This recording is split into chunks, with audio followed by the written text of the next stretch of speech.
Me parece supremamente importante también aclarar qué significa esto de sionismo, porque lo veo constantemente en redes sociales, sionismo, sí, sionistas, y sionismo, y sionista, y es como que se refieren al sionismo como si fuese una especie de teoría de la conspiración, ¿sí? Porque hay que entender que los protocolos de los sabios de Sion son un invento de 1870, no de judíos, y no se refieren al Rockefeller, no se refieren a nadie, eso de hecho Rockefeller no son judíos, son protestantes, y es un invento creado por los jesuitas. Los jesuitas son una institución creada más o menos en 1535, más o menos sobre esa época, con una institución católica con el fin de frenar el crecimiento del protestantismo, atacar el protestantismo y eliminar el protestantismo, porque es la principal facción cristiana que se opuso y humilló y digamos que debilitó el poder católico. Los católicos primero tienen el cisma de Oriente, luego la guerra con los musulmanes, luego los protestantes, luego la existencia de los judíos que son un problema para la Iglesia Católica, o sea, para la cúpula. ¿Por qué? Porque se supone que según los libros de la propia Biblia, ellos son el pueblo que Dios escogió, o sea, Dios de ellos escogió para que transmitiesen la luz al mundo. Entonces la Iglesia Católica los eclipsa, dice, no, no, ahora somos nosotros. Entonces el problema es que mientras exista la Biblia, se legitima que son los judíos, entonces mejor les sería a la cúpula católica que no existiesen los judíos, ¿no? Aparte de que ellos desearían tener la Santa Sede no en Vaticano, sino en Jerusalén. Así que aquí hay un cierto conflicto de intereses, ¿no? Entonces, sionismo, ¿qué significa? Sionismo es el deseo de los judíos de retornar a su tierra o de vivir en su tierra. Eso es sionismo. Los protocolos de los sabios de Sion es una farsa inventada por jesuitas, precisamente porque en Europa ellos estaban en la mira de todo el mundo. Entonces, cada vez que ocurría algún problema, decían, la culpa es de los jesuitas. Y la culpa es de los jesuitas, todo lo culpaban los jesuitas. Y no era baladí porque tenía razones, porque era, digamos, la oscuridad que representaba el poder de Europa, ¿sí? A lo largo del tiempo. Entonces, a partir de ahí, la gente ya progresivamente deja de mencionar a los jesuitas y se crea en el imaginario popular la creencia de que esos judíos, esos señores que andan por ahí entre nosotros, conspiran para quedarse con el planeta y demás. Y al final se crea esta idea que luego se envía a Rusia para los progromos y luego cae en Alemania y todo este asunto de la guerra antijudía, el nazismo y demás. Pero en realidad es una invención. Entonces, cuando alguien ve en redes sociales alguien que diga sionismo, en realidad lo que observo es que no tiene ni idea de lo que están diciendo. Sionismo es simplemente nacionalismo. Es como si un venezolano dice, yo creo en yo qué sé, o sea, yo soy bolivariano, ¿sí? Entonces, ¿qué quiere decir? Que él cree en Venezuela, la república, perdón, la democracia, la identidad de Venezuela, etcétera. Pero no está diciendo que Venezuela quiere conquistar el mundo, tenemos una conspiración para dominar la tierra, no tiene ninguna lógica. Entonces, eso es sionismo, ¿no? Ahora, está el sionismo político y el sionismo religioso. El sionismo político es el uso de políticos de esta idea del sionismo para sus propios fines, fines que a ellos les beneficie, ¿sí?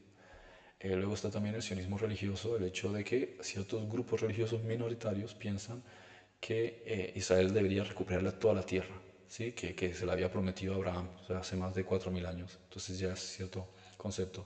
Luego hay otras personas que no son ni de una cosa, simplemente son sionistas de estoy en mi tierra, estoy contento aquí.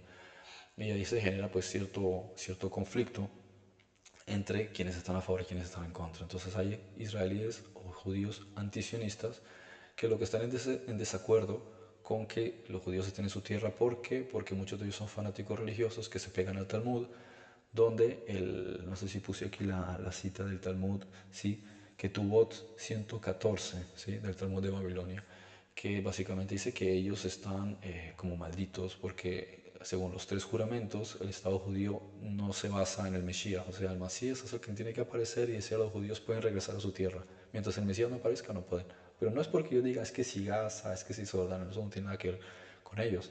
De hecho, todos ellos están de acuerdo con que todas esas tierras fueron ocupadas con el tiempo cuando los judíos fueron echados de su tierra en el año 135 tras perder la tercera guerra contra los romanos. O sea, los romanos y los judíos tuvieron fuertes guerras desde el año 66 hasta el 132 y en las tres guerras los judíos perdieron. Sí, pero fue una guerra tan insoportable, permanente contra el imperio romano, que el emperador Adriano dijo, borren de todos los mapas el nombre de Judea porque esta gente ha sido un dolor de cabeza y pongan Siria-Palestina, ¿sí? Siria-Filistea, porque sabían que los judíos los israelitas nunca pudieron vencer a los filisteos. De ahí viene Filistea, es decir, Palestina, Gaza, que fue el único reducto con el que no se pudo luchar porque los israelitas se cansaron de llevar tantos años de guerra. O sea, ellos salen de Egipto alrededor de 1450 antes de Cristo por ahí, y tiene una serie de guerras en Canaán con ciertos reyes. Todas las guerras las ganan, pero después de cruzar el Jordán se cansan de seguir luchando y dicen, no queremos pelear con los filisteos. Entonces tienen muchos problemas luego con los filisteos, y son los romanos los que destruyen a los filisteos y expulsan a los judíos, de manera que toda esa tierra queda en gran medida baldía. Y luego más adelante llegan los árabes. Entonces es una zona que no se pobla por palestinos, es una zona bajo ocupación romana que quedó con algunos judíos, algunos beduinos y algunos pocos filisteos, y con el tiempo se llenó de árabes por la conquista, que después pasó de una a otra y llega al imperio otomano. Y ese es el punto que hay que entender bien, que por eso muchos judíos dicen, esta es la tierra que queremos retomar. Y de hecho, cuando Israel ha ocupado ciertas zonas que la gente los llama, los occidentales que no entienden, les dicen, los colonos lo que no saben es que ahí donde llegan los israelíes, le brindan a la gente de ahí una mejor opción. Les dicen, vale, ustedes han estado aquí viviendo bajo pues, este régimen como es Hamas, que les quita el agua, les quita la electricidad, les quita la comida, les quita los medicamentos, les quita el combustible, los oprime, los golpea, los secuestra si hace falta, si ustedes no se sirven a sus intereses.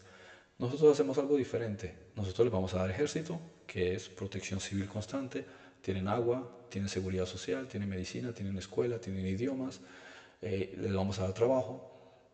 Entonces, claro, y tienen doble ciudadanía, ustedes pueden seguir practicando vuestra religión del Islam, nosotros no nos metemos con eso. Pero a eso los occidentales lo llaman colonialismo y dicen que son los sionistas que le quieren quitar sus tierras.